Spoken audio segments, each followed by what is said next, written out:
Assalamualaikum warahmatullahi wabarakatuh. Berjumpa lagi dengan saya Nur Rahmadayana Siregar dalam Indeks Podcast, informasi seputar demokrasi Bawaslu Provinsi Kalimantan Tengah. Pada episode kali ini kita akan membahas strategi pengawasan dalam tahapan pemilu serentak tahun 2024. Telah hadir bersama kita Koordinator Pencegahan Partisipasi Masyarakat dan Hubungan Masyarakat Bawaslu Republik Indonesia, Ibu Loli Suhenti. Halo Ibu, apa kabar? Selamat datang di Palangkaraya. Sehat. Kamu sehat-sehat juga kan? Alhamdulillah Bu, sehat. Saya sedikit mengulik nih biografi Ibu. Ternyata Ibu pernah menghabiskan masa kecilnya di Palangkaraya ya Bu? Iya betul, ini kota penuh kenangan. Oh, jadi nostalgia nih Bu. Iya. Oke, siap.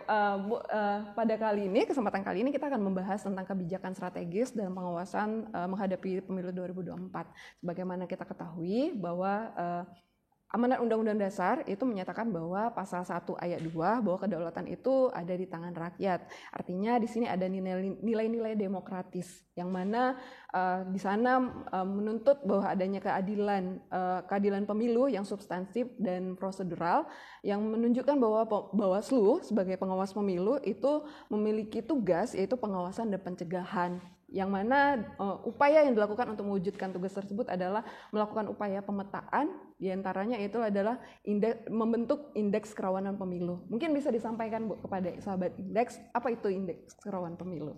Iya, jadi sebenarnya kalau melihat pasal 93 Undang-Undang 7 2017, itu tugasnya yang melekat Bawaslu itu adalah melakukan pencegahan dan penindakan. Penindakannya melalui penanganan pelanggaran dan penyelesaian sengketa. Nah, pencegahan dilakukan dengan cara apa? Salah satunya adalah dengan cara memetakan berbagai potensi kerawanan. Jadi kalau indeks kerawanan pemilu yang kita punya sejak tahun 2014, lalu kita juga punya indeks kerawanan pemilihan kepala daerah, sesungguhnya itu adalah upaya untuk mitigasi resiko dengan memetakan apa saja potensi-potensi kerawanan di seluruh tahapan dan di seluruh wilayah NKRI.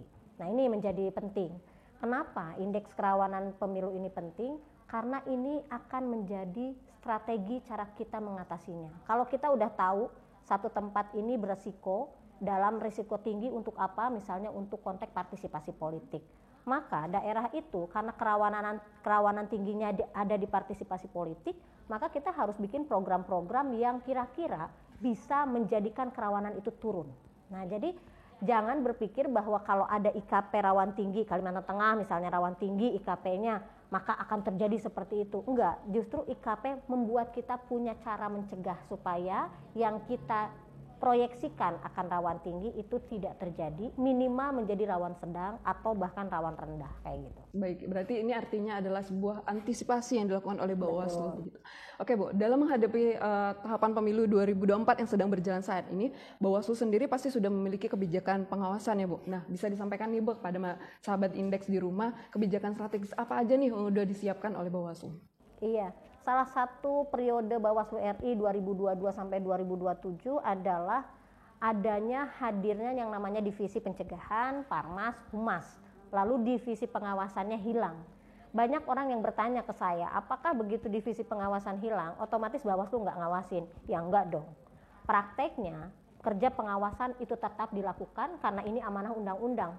Salah satu tugas kami adalah melakukan pengawasan tahapan. Nah, karena itu lalu divisi pencegahan Parmas dan Humas mestinya kemudian menjadi arah kebijakan baru Bawaslu. Artinya apa? Artinya divisi ini akan mengedepankan sekuat-kuatnya pencegahan. Kan kalau di kedokteran ya daripada mengobati lebih bagus apa? Mencegah lebih baik daripada mengobati gitu.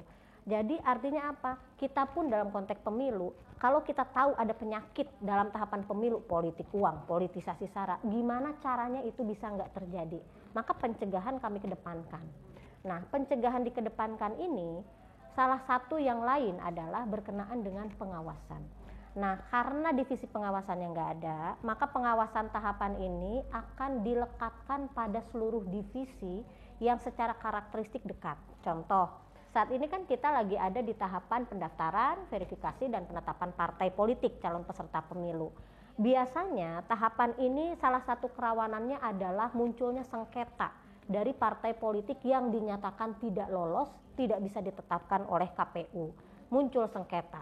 Karena potensi sengketanya tinggi, maka yang melakukan sebagai penanggung jawab pengawasan tahapan ini adalah divisi penyelesaian sengketa. Nah, seperti itu modelnya. Nanti misalnya tahapan untuk pengawasan daftar pemutakhiran data pemilih ya, DPT. Itu ada di divisi pencegahan. Kenapa? Karena salah satu yang berhubungan dengan hak pilih itu adalah divisi pencegahan. Ayo ibu bapak udah terdaftar belum? Udah masuk DPS belum gitu ya? Udah masuk daftar pemilih sementara belum? Kalau belum, ayo daftar-daftar. Itu adanya di pencegahan. Maka nanti divisi pencegahanlah yang akan menjadi leading sektor atau penanggung jawab utama dalam pengawasan ini. Jadi secara strategi nanti pengawasannya akan dibagi ke seluruh divisi sesuai dengan karakteristiknya. Satu. Yang kedua, pengawasan ini akan dilakukan secara melekat terhadap seluruh proses. Kalau berkaca pemilu 2019 sebenarnya ini sudah kita lakukan, ya kan? Nah, jadi pengawasan melekat ini pada porsi bagaimana Bawaslu memastikan KPU tepat dan benar secara prosedur dalam melakukan penyelenggaraan seluruh tahapan. Bagi Bawaslu yang paling penting adalah seluruh komponen vital seperti partai politik, pemilih dalam proses tahapan ini terlibat, hadir. Karena sekali lagi pemilu itu milik seluruh warga negara. Pemilu itu bukan hanya milik parpol. Pemilu itu bukan hanya milik Bawaslu atau KPU. Pemilu itu milik seluruh warga negara. Jadi semua orang kita dorong untuk sama-sama peduli, care, hadir langsung, bahkan termasuk melakukan pengawasan partisipatif. Oke, baik. Jadi kebijakan strategis yang dibentuk dari Bawaslu ini salah satunya adalah membentuk strategi yang mana nanti pengawasan dibagi kepada per divisi ya Bu. Oke, kita melirik ke pemilu 2019 seperti yang Ibu nyatakan tadi bahwa dalam pelaksanaan pemilu 2019 itu masih ada terjadi politik identitas, sarah, bahkan hoaks nih Bu, masih banyak. Nah, kira-kira dari Bawaslu nih untuk menghadapi pemilu 2024 nanti langkah-langkah apa aja nih yang sudah dipersiapkan Bu? Yang tadi disampaikan politisasi sara, hoax itu memang diproyeksikan banyak orang, banyak pengamat akan marak terjadi di 2024. Sebetulnya asumsi ini, pandangan ini ada alasannya. Alasan pertama adalah karena pemilih muda kita diproyeksikan akan menembus 60% dari jumlah total seluruh pemilih. Kalau kemarin hasil rakor DPB-nya KPU itu menyatakan ada 190 juta pemilih, maka 60% diantaranya diproyeksikan adalah pemilih muda. Pemilih muda ini punya kecanggihan teknologi, ya kan? Hanya dengan satu sentuhan, hanya dalam satu ketukan, maka dia bisa menyebarkan informasi yang benar, tetapi juga bisa menjadi aktor yang menyebarkan informasi tidak benar. Nah, ini menjadi tantangan. Maka kita harus sudah berpikir bagaimana caranya supaya pandangan seperti ini bisa kita antisipasi. Nah, tapi itu tantangan pertama, soal maraknya proses hoax ya, bahkan politisasi sara melalui digital, itu bisa sangat berseliweran kalau kita tidak punya kontrol yang kuat atau kita tidak punya strategi melibatkan generasi muda ini dalam proses pemilu kita. Nah, ini menjadi salah satu konsentrasi serius Bawaslu hari ini. Oh, baik Bu. Jadi Bawaslu sekarang sangat berkonsentrasi untuk bisa menanggulangi lah dalam tahapan pemilu 2024 nanti agar meminimalisir terjadinya politik identitas, sarah, bahkan hoax ya Bu. Nah, beberapa waktu lalu itu Ibu pernah menyatakan bahwa akan menggandeng nih konten kreator bersama Bawaslu. Nah, kira-kira nih kayak seperti apa nih Bu bentuk yang akan dilakukan bersama Bawaslu bersama konten kreator ke depannya Bu? Nah, sebetulnya kami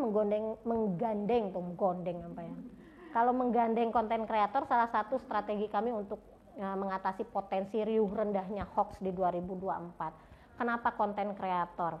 Pertama, pernah cek nggak jumlah follower IG-nya berapa?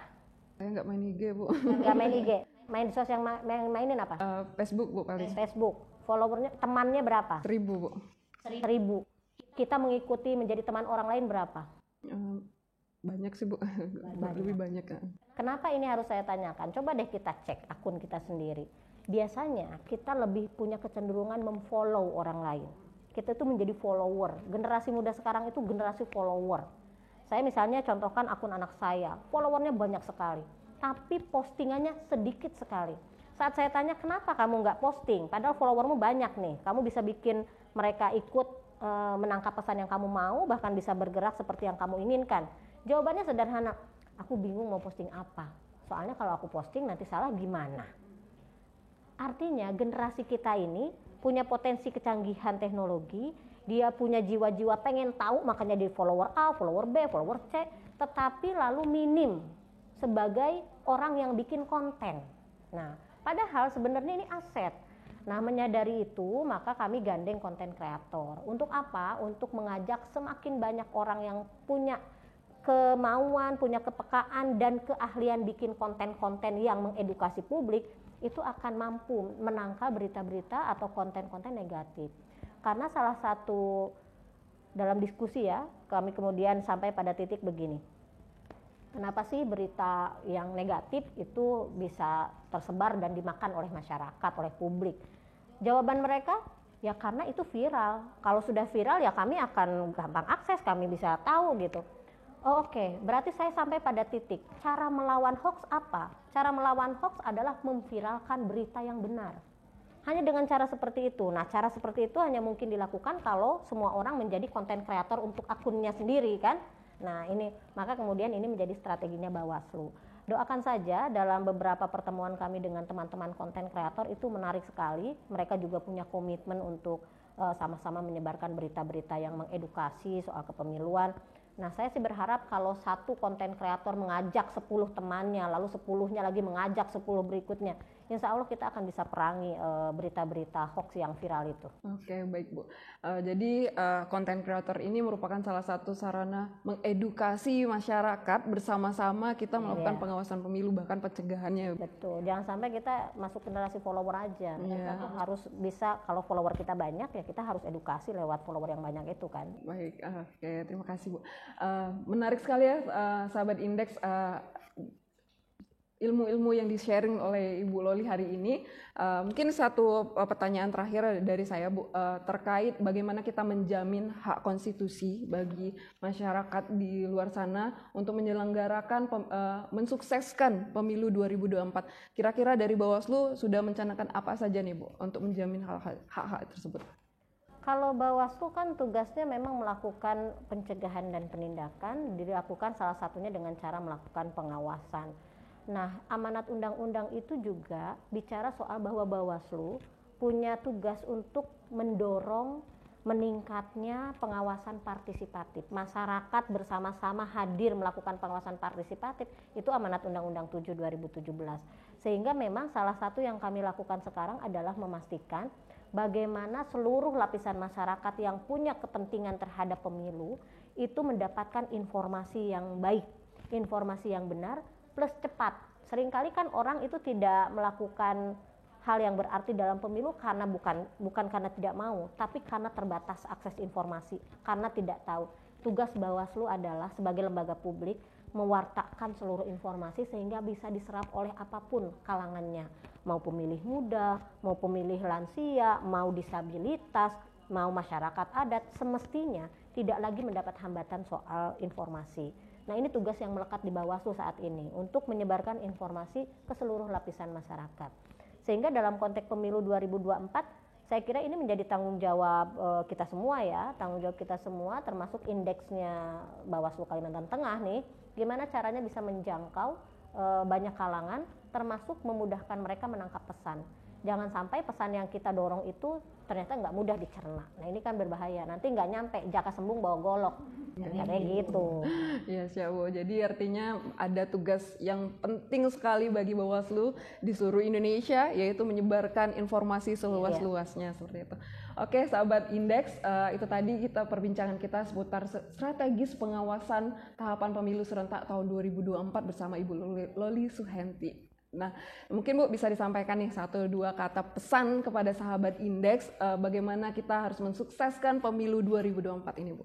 Sahabat Indeks, pemilu 2024 itu hari hanya di 14 Februari 2024. Hari kasih sayang kata orang, ya.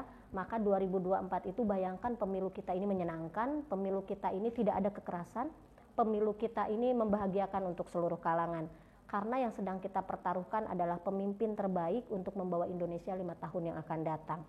Jadi kalau kita sebagai warga negara yang punya tanggung jawab, punya nasionalisme yang tinggi, mari terlibat untuk melakukan pengawasan secara mandiri di lingkungan terdekat, sebagai pengawas partisipatif.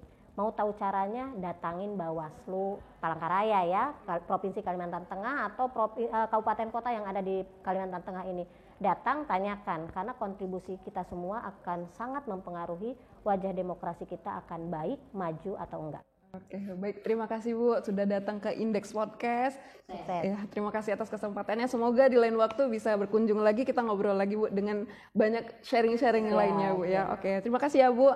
Sama-sama. Baik, sahabat Indeks, sekian dulu episode kita pada kali ini. Saya bersama tim Indeks Podcast undur diri. Saya akhiri. Assalamualaikum warahmatullahi wabarakatuh. Waalaikumsalam.